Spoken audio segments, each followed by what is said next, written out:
Hi. Facebook's Diem crashes to ears. On 18 June 2019, Facebook announced its plan to launch Libra and stablecoin built on a tailored versions of blockchain technology designed to let people shop and make low-fee money transfers globally. Libra aimed to be the first global peer-to-peer payments network. It claimed it would serve the 1.7 billion people in the world who lack access to traditional banking. The new currency was initially tipped to launch in the first half of 2020. Massive pushback from regulators. The project triggered a massive backlash from governments, regulators, and central banks around the globe and the general public over monetary sovereignty, financial stability, and privacy. Minutes after the launch announcement, the French finance minister and then president of the G7 group of finance ministers Bruno Le Maire said that the Libra could not become the sovereign currency and would require strong customers' protections. Bank of England Governor Mark Carney said, anything that works in this world will become instantly systemic and will have to subject to the highest standards of regulation.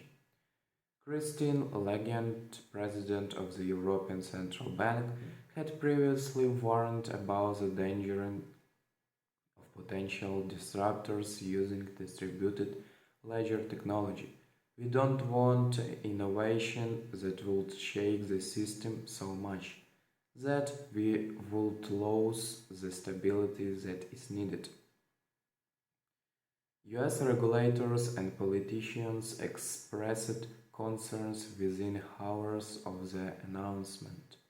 Maxine Waters, chairperson of the United States House Committee on Financial Services Committee, asked Facebook to halt the development and launch of Libra, citing a list of recent scandals and that the cryptocurrency market currency lacks a clear regulatory framework.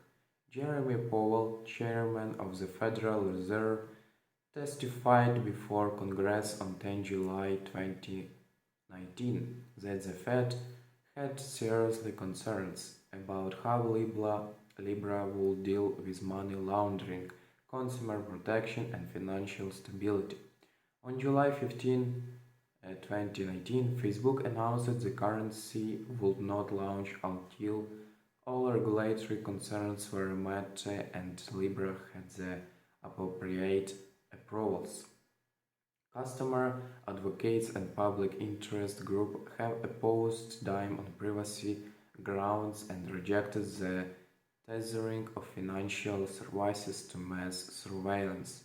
Scholars have highlighted several antitrust risks associated with Diem due to the sheer scale of Facebook and collusion between associate members.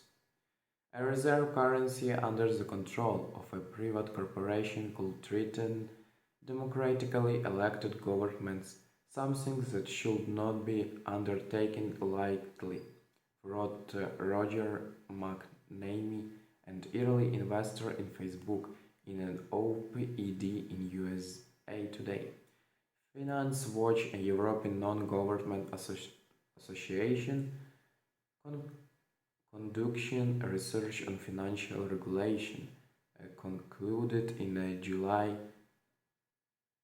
2019 paper that Libra was a bad idea for its users, for the stability of our financial system, and last but not least for our democracy. Dwindling backing from sponsors.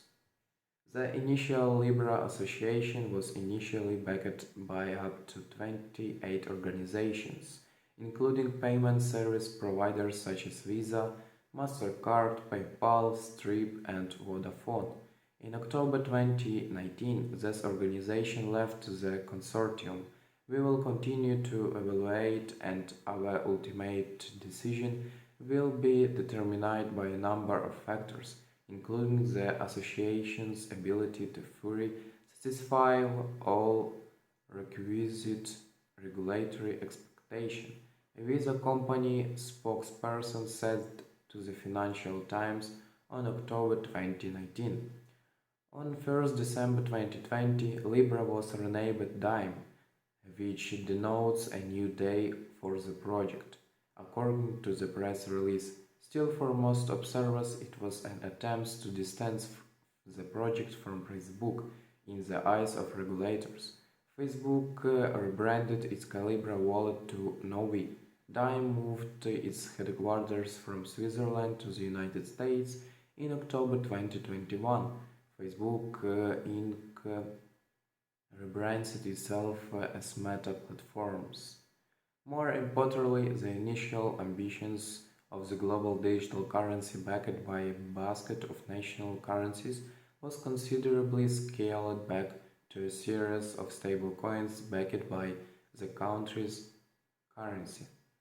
At the end of 2021, David Marcus, the initiative's founder, left Facebook. On 31 January 2022, a press release announced the scale of his intellectual property and other assets related to the running of the Dime Payments Network to Silvergate Capital Corporation, despite giving us positive substantive feedback on the design of the new network. It nevertheless became clear from our dialogue with federal regulators that the project could not move ahead. As a result, the best path forward was to sell the Dime Group assets, as we have done today to Silvergate. The assets were purchased for $182 million. Silvergate is a licensed bank and has been an early mover in the digital currency industry.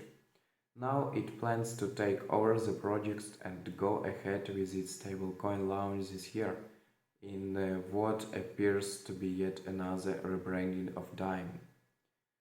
From Dime to CBDC. So, what is the legacy of the Libra Dime venture? Does it mark the end of privacy currencies? Certainly not. After all, the new owners of Dime claim they will launch the stablecoin this year. Libra or Dime does seem to have achieved two things, albeit involuntarily. Firstly, it placed cryptocurrency regulation on the agenda of finance ministers, central bank governors, and CEOs, and the front page of the media. Secondly, it's accelerated the research and developments of what is often perceived as central bank's response to private currencies. Central bank digital currencies, the Indian finance minister in her budget presentation this week announced that the Reserve Bank of India will launch a digital rupee in the upcoming year and will introduce a 30% tax on cryptocurrency trading profits, according to the Atlantic Council CBDC tracker. 9 countries have launched a digital currency and 14 are in a pilot stage. At the time of writing, the market valuation of Meta plummeted 20%, wiping out $200 billion in value. Okay guys, thank you for watching this video, please subscribe and wait for the second part.